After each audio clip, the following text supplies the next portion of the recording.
Ramaya Ramabhadraya Ramachandraya Vedase Raghunathaya Nathaya Sitaya Pataye Namaha. Bala Chapter 65. Visvamitra the Brahmarishi. The recitation begins now. Thereafter the great sage left the slopes of the Himalaya for its western parts and renewed his dread tapas. Of a truth, it was unparalleled in the annals of men and seemed almost an impossible task, his vow of absolute silence for 1,000 years. When the long period drew to a close, Visvamitra had become as impervious to external sensations as any block of wood or stone. Countless were the obstacles thrown in his path by the ever-watchful gods, but anger failed to find a way into his heart. Terrible was the vow he made, and rightfully did he keep it. The 1,000 years are past, and the man of iron will sits down to break his long fast, when Indra comes unto him as a Brahmana and asks to be fed. At once the sage of mighty vows offers him the ready food with all reverence, and true to his vow of silence, he speaks not a word to the Brahmana, who ate what Visvamitra was about to sit down to eat after long years of fasting. Another 1,000 years did he carry on his tapas, more terrible if possible, in that he did not breathe.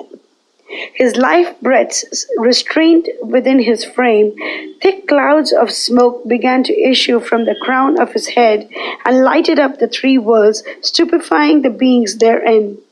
Distracted through the overpowering energy of the sage, deprived of their natural brilliance by his awful tapas, and rendered dull and heavy, gods and asuras, gandharvas, pannagas, and rakshasas sought the presence of the lotus-born Brahma and lifted unto him hands of despair and woe-begone countenances. We are at our wits' end, having exhausted all our arts to beguile the terrible Visvamitra, or to rouse him to anger. But, alas, our anxious labors do but render the progress of his tapas the more rapid.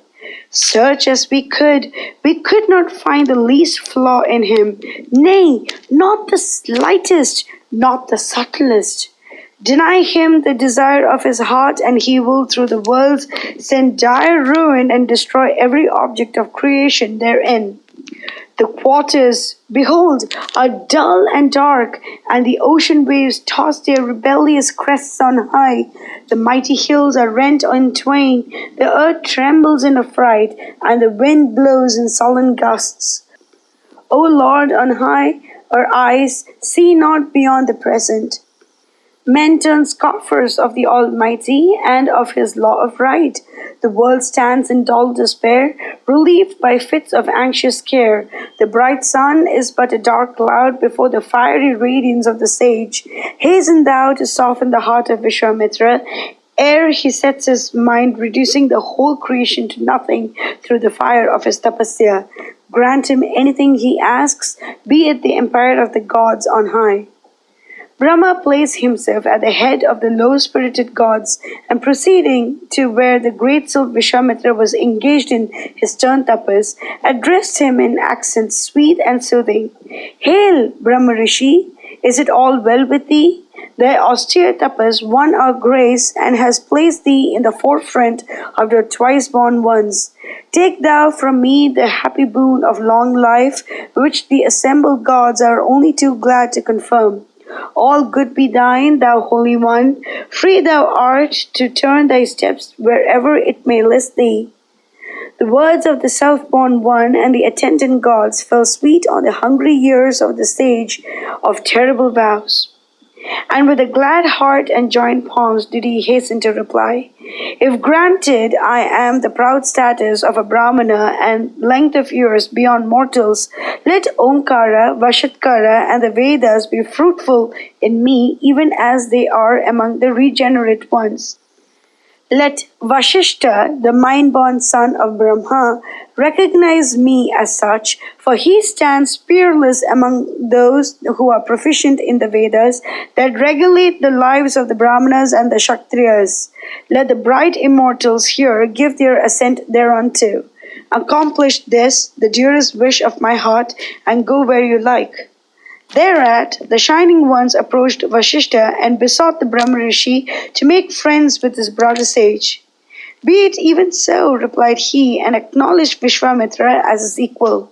A Brahmarishi art thou, and no doubt of it. Everything shalt thou achieve as promised by the divine ones. And the delighted gods went back to their abodes. Thereupon Vishwamitra, having achieved the goal of his long and severe efforts and raised himself to the rank of a Brahmana, rendered affectionate reverence unto Vashishta of mighty spells, and ever afterwards he wandered over the earth, engaged in holy tapas. It was thus, Rama dear, that the high-souled one won the rank of a Brahmana, impossible to attain.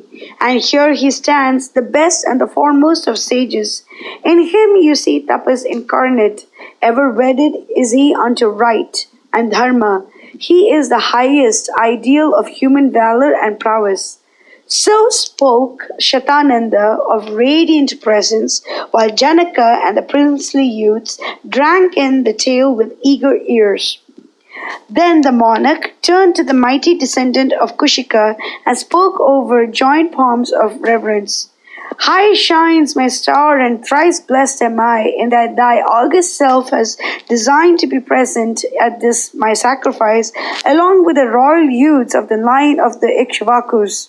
O best of saints, O envied of men, all pure is my soul and free of stain, for I have set my eyes on thee today.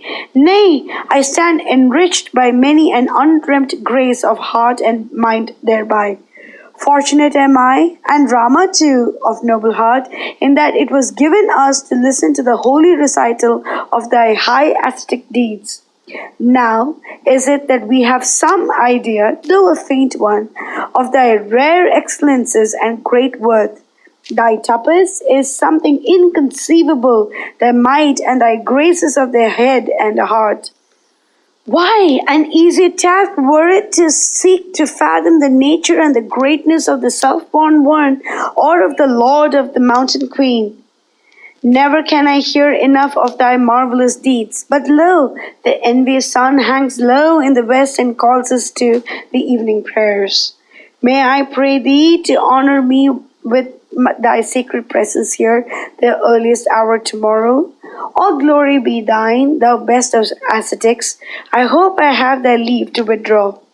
To which the Holy One returned meet answer, praising high the noble king, and gladly gave him leave to retire. Thereupon Janaka and his kin reverently went around the world-honored one, Shatananda leading them on.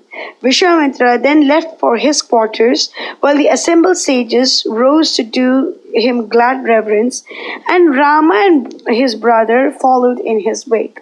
Mangalam Kaushalendraya Mahaniya Gunabde Chakravarti Dhanurjaya Sarvabhaumaya Mangalam.